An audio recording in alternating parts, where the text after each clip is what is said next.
It's time again for the Insiders with Chuck Chvala and Scott Jensen, sponsored by the Wisconsin Counties Association and the Tommy G. Thompson Center on Public Leadership.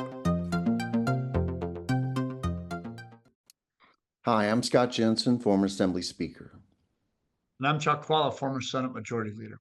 And we're the Insiders, and we're called the Insiders because we're both former elected officials, former state legislators.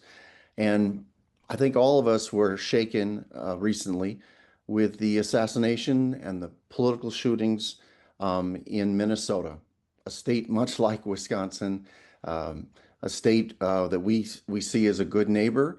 And I think people were just stunned that politics came to the front door, political violence came to the front door of a legislator's home.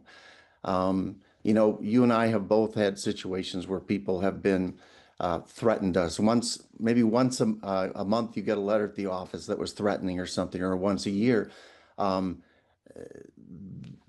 This sort of stuff seems to be rising, Chuck. I mean, there are people who are fearful that we're going to be seeing more political violence in the years ahead. Do you share that concern? I do, and I think Scott and I both recognize this. And what's disturbing, of course, is that these assaults, whether it was Nancy Pelosi or the Minnesota incident, so many of them are happening at the homes of people. You know, so it wasn't just the legislator who was killed; it was the spouse, and then another legislator in Minnesota and spouse were shot. These are difficult things. Scott and I have both had threats, and you try to deal with it quietly. And so there are many more threats than people actually hear about publicly because you don't want to encourage copycat incidents. So it is a difficult, very difficult thing. I also think that there's a big problem with the political discourse that we have these days. One of the things I'm very happy about our program is you get to hear both sides of the story. And I force myself to listen to Fox News and other things because you need to hear the other side, right? It's my belief that we should. And our political discourse should be about the issues, and we have elections and then we win or lose. It really should not be about thinking that we're so angry with the other side and they're so evil that we need to take them out with political violence, with actual violence.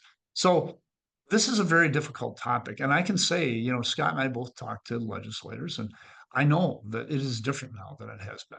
People are worried.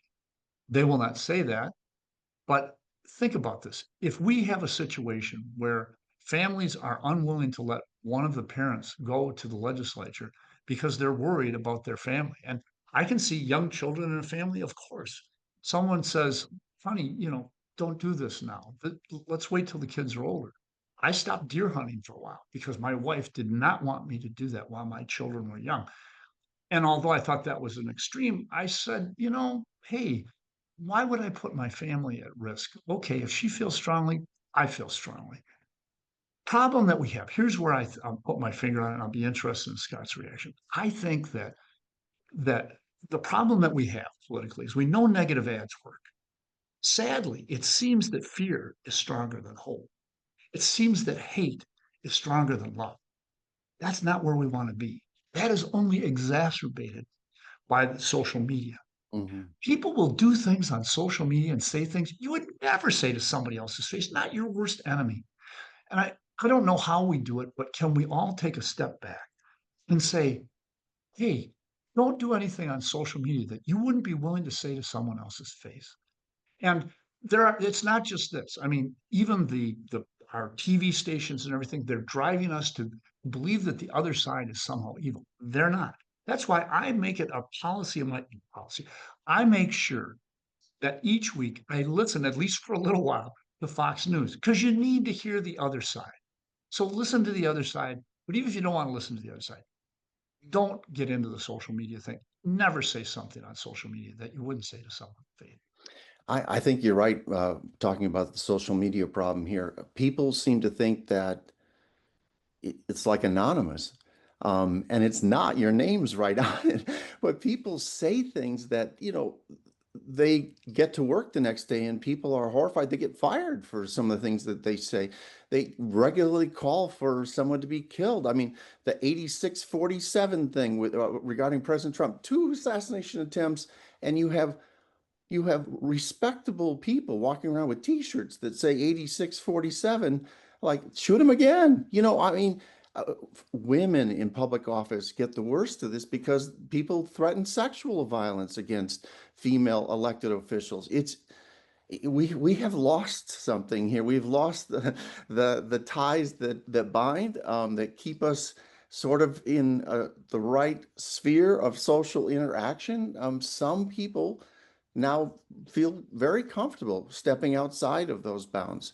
Last year, a best-selling book by one of my favorite history writers, Eric Larson, Demons of Unrest, sort of draws this parallel that what we're seeing here is like the buildup in violence we saw in the 1850s that eventually led to the Civil War and Lincoln's assassination. I think that is overdone, but then you see things like what happened in Minnesota and you're like, oh my, I hope that we are not heading that direction. And I'm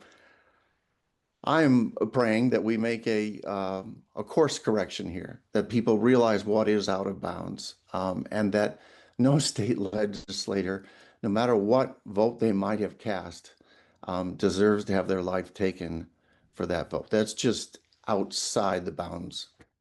And I believe, and I think people who know the history, you got to be old to know the history. But if you know Scott Jensen and Chuck Chvala in their legislative days, there were no two guys who were more partisan and more fighting for the people in their corner than us.